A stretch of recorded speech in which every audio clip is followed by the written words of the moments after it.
नमस्कार, मी अर्चना. गावकडच्या रेसिपी या चॅनलवर तुमचं स्वागत. तर आज मी दोडक्याची भाजी दाखवणार आहे, डाळ दोडकं दाखवणार आहे.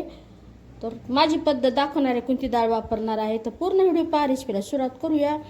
आता इथं दोडकं ही वरच्या शिरा काढून दोन्ही भागचे देठ करून पाण्यात ठेवलेले आहे. मटकीची डाळ घेतलेली आहे आणि अर्धी वाटीपेक्षा कमी घेतलेली आहे. स्वच्छ धुवून घेणार आहे. त्यामध्ये तेलामध्ये मोहरी, जिरे, बारीक केलेलं लसूण व्यवस्थित परतून घ्यायचा. लगेचच हे दोडके टाकायचे. टमाटर, घरगुती मसाला, काळं तिखट, हळद गॅसची आच वाढवलेली आहे. व्यवस्थित असं परतून घ्यायचं. काही सेकंद असं मोठ्या आचेवर परतून घेतलेलं. यामध्ये स्वच्छ धुवून घेतलेली मटकीची डाळ,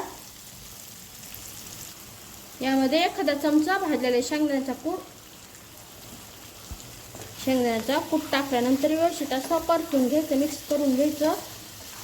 शेंगदाण्याचं कूट जास्त नाही टाकायचं कारण आपण डाळ टाकलेली आहे. यामध्ये पाणी, गरजेनुसार पाणी टाकायचं. चवीनुसार मीठ. गॅसची आच मंदच आहे. बंद आचेवर झाकण ठेवून फक्त 6 मिनिटं ठेवायचं. 6 मिनिटं झालेले. बारीक कट केलेली कोथिंबीर. गॅस बंद. डाळ दोडकं तयार झालेलं.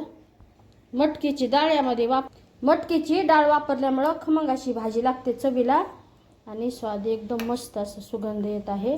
तर नक्की बनवा. मटकीच्या डाळीमध्ये हे डाळ दोडकं कसं झालं ते मला कमेंटमध्ये सांगा. अशा माझ्या साध्या सोप्या टेस्टी रेसिपीज आवडत असतील तर माझ्या चॅनलला सबस्क्राईब करा. चॅनलवरच्या बाकी रेसिपी जी आवडल्या तर त्यांनाही लाईक करा. डाळ दोडकं नक्की बनवा. कसं झालं ते मला कमेंटमध्ये नक्की सांगा.